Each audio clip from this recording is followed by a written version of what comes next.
வாழ்க இவ்வையகம் வளத்துடன் வாழ்க வாழ்க. வாழ்க இம்மாநிலம் ஆழ்ந்துணர்ந்து அமைதியாக. அன்பர்களே, ஆகஸ்ட் 3 திருத்தமும் வருத்தமும் என்கிற தலைப்பிலே இன்றைக்கு நம்மை சிந்திக்க சொல்கிறார் தத்துவஞானி வேதாத்ரி மாமணி அவர்கள் தன்னுடைய வாழ்க்கை மலரில். திருடனாய் பார்த்து திருந்தாவிட்டால் திருட்டையும் ஒழிக்க முடியாது என்று ஒரு பழைய பாடல் வரி. அந்த வரியில் இருப்பது போலவே தான் நம்முடைய வாழ்க்கையில் நிறைய நம்முடைய குடும்ப உறுப்பினரிடத்தில் இருந்தாலும் சரி, அது தொழில்துறையில் நாம் பணி செய்கிற இடத்துல இருந்தாலும் சரி, அல்லது உறவுகள் வட்டாரத்தில் இருந்தாலும் சரி, எங்கெங்கெல்லாம் தவறு செய்கிறார்களோ அவர்கள் திருந்துவதற்கு நாம் நம்முடைய கோபத்தை வெளிப்படுத்துகிறோம். அந்த கோபத்தினால் திருத்தம் வந்து விடுமா என்றால் வரவே வராது என்கிறார் தத்துவஞானி வேதாத்ரி மாமணி.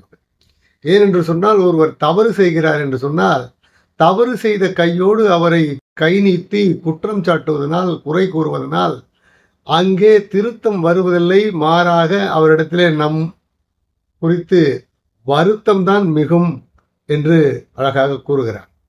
அப்படி என்றால் அவர் தவறு செய்ததை நாம் சுட்டி காட்டக்கூடாதா, நான் கோபப்படக்கூடாதா என்று கேட்கிறீர்கள் அல்லவா?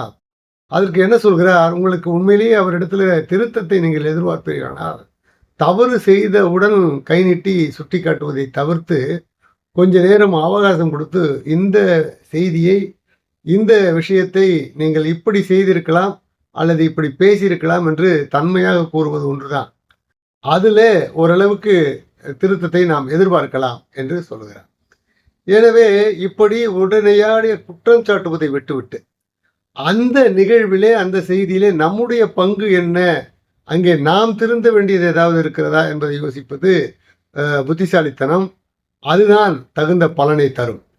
அதே போலவே அவரை நினைத்து, அவர் வாழ்க்கையிலே அவர் நல்லபடியாக திருந்தி நம்மோடு ஒத்தும் உதவியாக இருக்க வேண்டும் என்று உண்மையிலேயே விரும்பினால் அவரை நினைத்து வாழ்த்துவது, தொடர்ந்து சங்கல்பத்தை மேற்கொள்வது என்றெல்லாம் தகுந்த பலனை தரும் என்று தத்துவஞானி வேதாத்ரி கூறுகிறார்.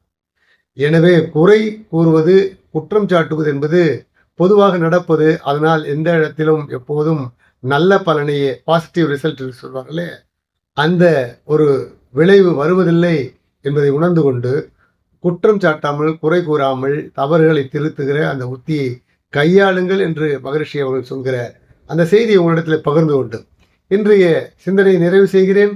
வாழ்க வளமுடன். மகிழ்ச்சி.